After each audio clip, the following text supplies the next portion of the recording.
새벽 안개가 마산 앞바다를 감싸던 그 시각, 고요하던 부두가 갑자기 흔들리기 시작했습니다. 바다 위로 거대한 회색의 실루엣이 떠오르는 순간 현장에 있던 사람들은 단박에 알아챘습니다. 또 왔다. 그것도 미 해군 군수지원함 윌리 시라우가 다시 한국을 선택한 겁니다. 몇 년 전만 해도 미국 해군이 자국 함정을 한국으로 보내 정비받는다는 건 공상에 가까운 일이었습니다. 그런데 지금은 정반대의 풍경입니다. 한국 조선소로 들어오는 미 해군 함정은 해마다 늘고 있고 정비 주기도 빨라지며 이제는 아예 한국을 고정기착지처럼 활용하는 움직임까지 나타나고 있습니다. 이거 그저 그런 외교 이벤트가 아닙니다. 미 해군의 작전 구조가 한국을 기준으로 다시 짜여지고 있다는 신호이기 때문입니다. 실제로 미국 서부 해군사령부가 올해 내부 분석 보고서에서 한국의 조선 정비 능력을 별도 평가 항목으로 분리해 다뤘다는 사실이 업계에 알려지면서 방산 관계자들은 술렁이었습니다.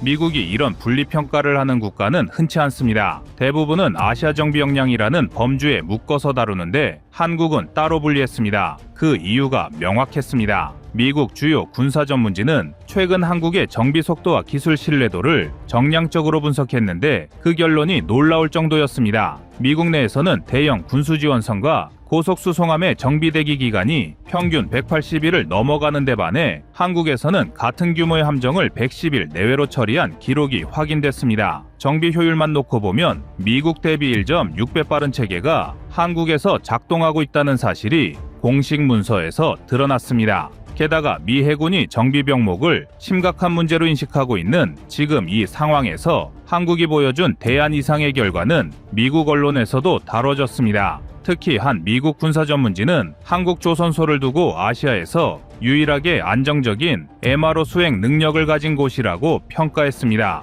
동아시아에서 믿고 맡길 수 있는 곳은 한국뿐이다. 이 문장이 미국 기사에서 등장했다는 자체가 이미 의미가 큽니다. 전문가들은 이 표현이 단순한 칭찬이 아니라 미국이 진짜 의존할 정비 거점을 사실상 확정한 것과 다름없다고 분석합니다.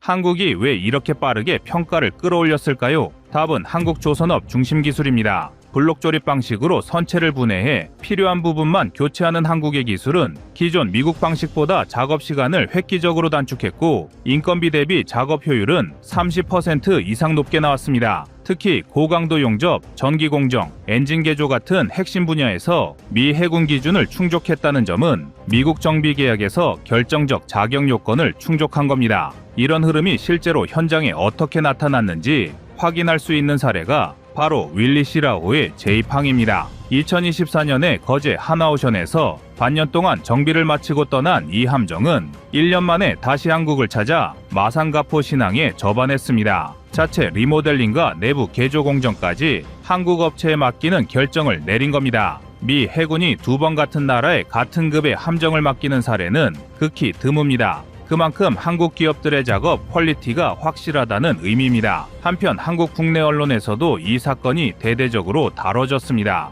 MBC 경남의 현장 취재에 따르면 가포신항 운영사가 확보한 정비 규모만 해도 약 50억 원 수준이었고 미 해군 인력 100명이 창원 지역 호텔 5곳에 2달 이상 체류하며 지역에 70억 원 규모의 소비가 발생했습니다. 단 한 척의 군수지원함이 한국 지역 경제에 미치는 효력이 이 정도입니다. 이제 미국 해군의 선택은 하나의 사건이 아니라 흐름이 되었습니다. 그리고 이 흐름이 한국 조선업과 해군 전략 지형에 어떤 변화를 가져오는지 지금부터 본론에서 더 깊게 살펴보겠습니다. 윌리 시라우의 제2항은 단순한 반복이 아닙니다. 한국이 미 해군의 공식 MRO 파트너 국가로 올라가는 과정의 가시적 증거입니다. 첫 번째 변화는 한국 조선업 전체의 기술적 신뢰도 상승입니다. 미 해군은 수십 개의 세부 기술 체크리스트로 MRO 수행 국가를 선정합니다. 그 중에서도 가장 높은 비중을 차지하는 항목은 작업 속도, 소재 대응 능력, 전력, 인프라입니다. 한국은 여기에 모두 대응할 수 있는 구조를 갖춘 드문 국가입니다. 특히 고속수송함의 알루미늄 차체는 일본, 호주 일부 업체만 다룰 수 있었는데 한국 협력업체들이 최근 5년간 쌓은 실적 덕분에 이 분야마저 맡을 수 있게 됐습니다. 이건 한국이 기존 철강 선박 중심 기술국이라는 인식을 완전히 뒤집은 사건이기도 합니다. 두 번째 변화는 트랙 레코드의 축적입니다. 미 해군은 정비를 맡긴 국가에 대한 신뢰도를 반복 계약으로 확인합니다. 첫 계약은 테스트지만 두 번째 계약부터는 실적 반영 단계에 들어갑니다. 이번 윌리 시라오의 재입항으로 한국 기업들은 미 해군 공식 인증에 가까운 수준의 실적을 확보했고, 이는 향후 수조 원대 규모의 고정정비 계약에서 결정적 우위를 가져다 줍니다.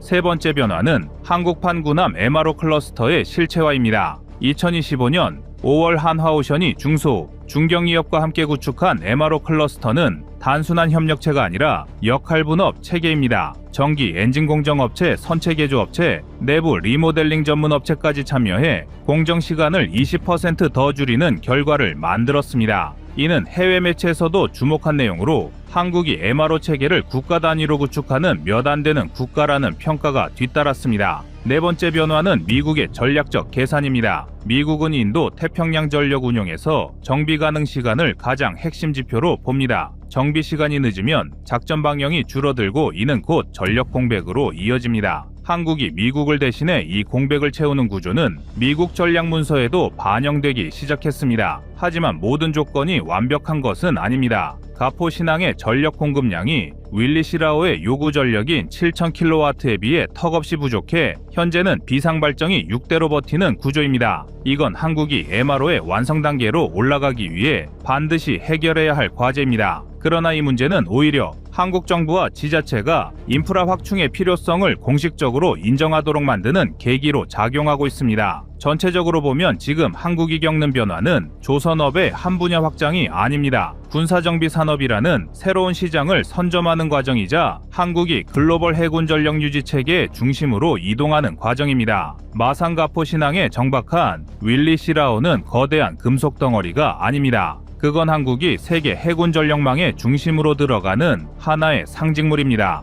이번 사건을 통해 한국은 미국이 실제 작전에 쓰는 함정을 정비할 수 있는 국가라는 점, 또 미국이 다시 찾아오는 국가라는 점이 세계에 인식시켰습니다. 결론적으로 국제 기준을 충족한 기술력을 가진 국가로 확실하게 자리매김했습니다. 더 중요한 건 앞으로입니다. 미국 해군의 고속수송함, 군수지원함, 연안전투함 같은 플랫폼은 MRO 수요가 지속적으로 발생하는 기종들입니다. 이 선박들이 1년에 몇 척씩 한국을 찾는 순간 한국은 조선업뿐 아니라 지역경제, 관광, 서비스 산업까지 포괄하는 새로운 경제권을 형성합니다. 실제로 윌리 시라오 한 척이 풀어준 경제 효과만 약 70억 원입니다. 이게 연 5척이면 350억 원, 10척이면 700억 원입니다. 이 금액이 해마다 안정적으로 지역에 공급되는 구조가 된다면 경남 일대는 한국 해군 정비 산업의 심장으로 성장할 수 있습니다. 그리고 한국조선업은 여기서 멈추지 않을 겁니다. 미 해군 정비 실적이 쌓이면 일본이나 호주가 독점하던 알루미늄 고속선 시장도 한국이 본격적으로 진입하게 되고 향후 미 해군 신형 지원함 사업에도 한국이 영향을 미칠 수 있습니다. 이제 한국은 함정을 만드는 나라를 넘어 강대국의 전력을 유지하는 국가, 즉 글로벌 전략 국가로 도약하고 있습니다. 윌리 시라오의 입항은 그 서막에 불과합니다. 앞으로 더 많은 미국 함정이 그리고 더 많은 국가의 해군이 한국을 찾게 될 겁니다.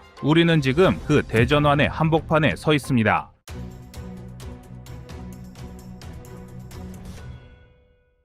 다음은 25년 2월 27일 미국 3대 조선소 영상입니다.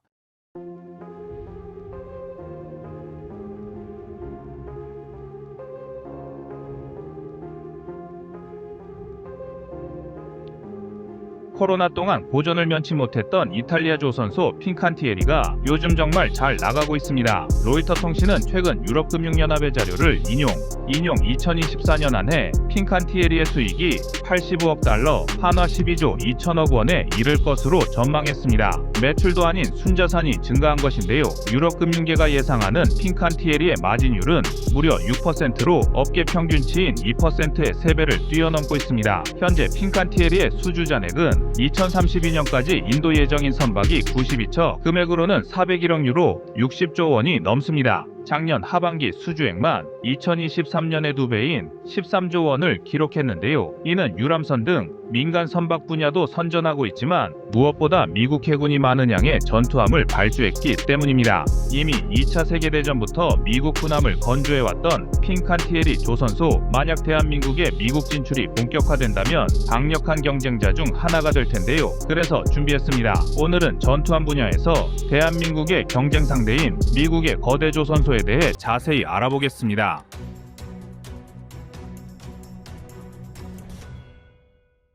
과거 미국은 유일무이한 그야말로 경쟁자가 없는 세계 최고의 조선 강국이었습니다. 심지어 러일 전쟁 당시 러시아 해군의 전투함까지 만들어줬을 정도로 미친 듯한 건조 역량을 보여줬는데요. 지금은 전 세계 선박 건조 시장의 0.13%, 초라하다 못해 부끄러운 수준입니다. 그렇다고 미국 국내 조선업 시설이 완전히 사라진 것은 아닙니다. 현재 미국 국내 소형 선박 이상을 건조할 수 있는 민간 조선소는 모두 154개, 여기에 추가로 선박 수리업을 담당하는 소규모 조선소도 300개가 넘습니다. 물론 이들은 신규 건조는 하고 있지 않으며 수리만으로 연명하는 신세인데요. 폐업 위기에 이들 조선소는 오데오나 미시시피 등 내륙수로와 동서해안에 위치해 있습니다. 미국 정부는 이들 소규모 조선소의 역량을 강화하기 위해 보조금을 지급하고 있지만 사실 미국 해군이 운용하는 대형 전투함은 거대 조선소가 맡고 있는데 이들 대형 조선소마저 숫자가 부족한 마당입니다. 앞서 언급했던 핑칸티에리의 경우 미국 위스콘신에 조선소를 두고 있는데요. 규모로는 미국 내 랭킹 6위로 사실상 미국 법인과 이탈리아 소유의 대형 조선사라 할 수가 있습니다. 핑칸티에리 위스콘신 조선소의 경우 2009년 인수 이후 현재까지 1300척 이상의 선박 건조 실적을 보유하고 있으며 보조함 중심으로 미 해군으로부터 다수의 수주 실적도 있습니다. 핑칸티에리의 경우 미국 국내 대형 조선소에 비해 항공모함이나 잠수함 같은 대형함보다 규모가 작은 소규모 전투함이나 보조함 위주라 건조 계약상 척당 수익은 적지만 상대적으로 리스크가 적은 함정들인데다가 로키드 마틴 같은 대형 군수 사업체와 컨소시엄을 맺고 건조 업무를 대리하는 포지션을 취하고 있어 실제 수익은 꽤 쏠쏠한 것으로 전망되고 있습니다. 이와 같은 방법은 핑칸티에리와 로키드 마틴 모두에게 윈윈인 방식인데요. 로키드 마틴으로선 직접 조선소를 운영하지 않지만 미군부와의 연계로 수주 사업에 뛰어난 역량을 보이고 있으며 여기에 전투함에 들어갈 전투체계까지 판매할 수가 있어 일거양득의 상황입니다. 로키드 마틴이 핑칸티에리 위스콘신 조선소에 지분 투자를 진행한 것도 이런 사연 때문일 것으로 보이는데요. 핑칸티에리 역시 로키드 마틴이 필요한 것이 아무리 위스콘신 조선소가 미국계 자본이 포함된 회사라고는 하나 핑칸티에리는 엄연히 이탈리아 기반의 조선사입니다. 때문에 주구장창 미국 정부가 외치는 바이 아메리카 정책에 맞춰주기 위해선 로키드 마틴이라는 미국의 거물급 파트너가 필요한 것인데요. 이는 현재 수리와 유지 정비 전문 사업에 머무르며 기회를 엿보고 있는 대한민국 조선업계가 주목할 부분입니다. 아무리 한화가 미국 국내 조선소를 인수했다고는 하나 이 정도 동맹관계 없이 홀로 도전할 경우 텃세가 심한 미국 시장에서 실패할 확률이 높다는 것입니다. 이는 2010년 설립된 BAE 시스템도 마찬가지입니다. 플로리다 잭슨빌에 본사를 둔 BAE 미국 법인의 정식 명칭은 BAE 시스템즈 사우스 이스트 시비아드로 당연히 영국계 BAE 시스템의 자회사이며 현재 잭슨빌과 플로리다 메이포트, 엘라베마의 모빌의 조선소까지 모두 3개의 조선소를 보유하고 있습니다. 주로 민간 상업 선박과 해군 선박의 수리, 정비 업무를 담당하고 있는데요. 조선소의 규모도 그렇지만 무엇보다 영국계 자본이란 이유로 15년이 지난 지금까지 미 해군의 함정 건조 실적이 없습니다. 당연히 BAE 시스템도 본국인 영국에서는 소형 전투함은 물론 잠수함과 항공모함, 구축함까지 기술 면에서는 어디 내놔도 꿀릴 것 없는 기술력과 수준급 건조 능력을 보유하고 있는데요. 유독 미국에서 힘을 못 쓰는 이유는 현지에 든든한 동맹이 없기 때문입니다. 역시 기술 면에서 세계 최고 수준을 자랑하는 한국 조선업계가 기술과 건조 능력만 믿고 자만하면 안 되는 이유일 것입니다. 그러나 지금 당장 급한 것은 대한민국이 아니라 미국입니다. 미국 내 대형 조선소들은 자신의 건조 역량을 벗어난 상태로 가동 중이기 때문인데요. 가령 미국 내 규모 2위의 조선소 제너럴 다이내믹스의 일렉트릭 보트 조선소의 경우 그룹 전체 매출의 무려 30%를 홀로 책임지고 있습니다. 창립 120년이 넘은 이 장수 기업은 경쟁사인 노스롭 그루먼의 자회사 헌팅턴 잉걸스 인더스트리즈와 함께 미 해군 잠수함 건조를 양분하고 있는데요. 현재 잠수함은 물론 신규 전투함, 군수지원함 등을 건조하고 있지만 납기 지연과 불량 이슈에도 매년 일거리와 순이익이 꾸준히 증가하고 있습니다. 가령 로스앤젤레스급 잠수함 개발, 당시 용접 불량과 설계 오류 등으로 잠수함을 건조 도중 해체해 재시공하는 일이 벌어져 미 해군 전체를 패닉에 빠뜨린 적도 있습니다. 당시에도 이 문제는 엄청난 논란을 일으켰으며 재시공 과정에서의 추가 비용 문제로 일렉트릭 보트 조선소가 재정난에 빠져 도산할 뻔하기도 했는데요. 이때도 미 정부가 공적 자금을 투입해 기사회생한 적이 있습니다. 또한 코로나 기간에는 컬럼비아급 잠수함의 자재 수급 문제와 건조 비용 상승으로 생산이 지금까지도 지연되고 있는데요. 일각에선 제너럴 다이나믹스가 정부의 뒷배를 믿고 일부러 생산을 지연시킨 것이란 의혹을 제기하고 있습니다. 이렇게 미국의 대형 조선소가 아무리 깽판을 치고 부실 운영을 해도 미국 정부는 어쩔 수 없이 참고 또 참을 수밖에 없는데요. 현재로선 이를 대체할 조선소가 없고 관련 법령도 마련되지 않았기 때문입니다. 2023년 6월 미 의회 조사국 보고서에 따르면 미 해군이 보유한 핵잠수함의 37%가 정비 지연으로 전투 배치가 불가능한 상태로 분류됐습니다. 시울프급 코네티컷 잠수함의 경우 21년 10월 부분 손상에 대한 수리를 시작했는데요. 2026년 수리가 완료될 예정이고 중간에 또다시 연기될 가능성도 없지 않습니다. 뉴포트 뉴스 조선소와 일렉트릭 보트 조선소 등 미국 최대의 조선소 두 곳에서 진행 중인 수리가 이 모양이니 미 해군의 신규 함정 프로젝트는 물론 기존 함정의 유지 보수 계획도 계속 차질을 빚을 수밖에 없습니다. 연도별 미 해군의 군함 퇴역 계획도 계속 뒤로 밀리고 있으며 일감이 이렇게 넘쳐나는데도 미국 국내 조선소 전체 가동률과 출근율이 코로나 이전으로 회복하지 못하고 있습니다. 가령 2020년 2분기 이후 뉴포트 뉴스 조선소의 평균 출근율은 약 80%로 설비와 인력이 일감을 감당하지 못하는 것입니다. 여기에 호주, 영국, 미국 간의 안보 파트너십인 오커스까지 발효되면서 많은 전문가가 가뜩이나 심각한 미국 잠수함 사업에 큰 부담이 될 것으로 우려하고 있습니다. 미국과 호주가 맺은 오커스 협정의 주요 제한 중 하나가 미국이 호주의 최소 세척에서 5척까지의 버지니아급 핵잠수함을 공급한다는 것인데 이는 누가 봐도 불가능한 계획이라며 미국 정부를 질타하고 있습니다. 때문에 협정에 사인한 잉크도 마르기 전부터 건조 목표를 버지니아급 세척이 아닌 버지니아 2척에 콜롬비아 1척을 끼워 파는 등 규모를 축소하자는 움직임이 일고 있는데요. 심지어 아예 미국 잠수함 건조 능력이 제 궤도에 오를 때까지 호주에 잠수함을 판매하면 안 된다는 주장까지 나오고 있습니다. 물론 미국 정부와 기업은 미국 조선소의 산업 기반을 확장하기 위해 많은 투자를 하고 있습니다. 일렉트릭 보트는 현재 코네티컷에 위치한 그로튼 조선소에 1조 5천억 원가량을 투자하여 확장 공사를 하고 있으며 또한 최근엔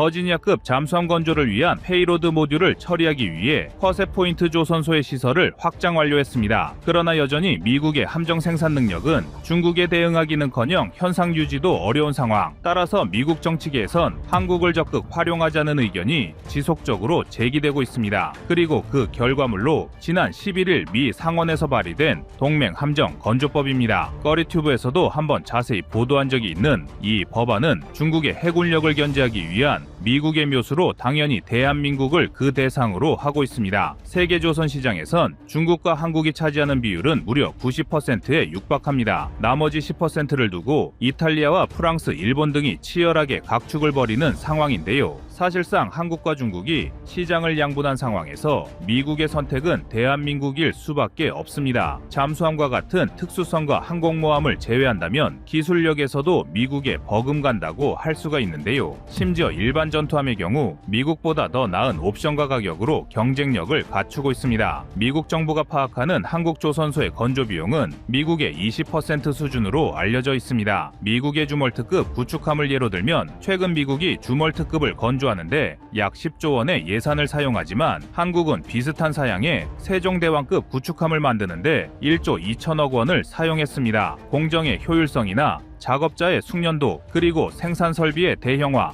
현대화까지 모든 조건이 한국이 미국을 앞질렀기에 가능한 일이었는데요. 과연 미국 진출을 향한 한국조선업의 항해가 어디까지 이어질지 기대되고 있습니다.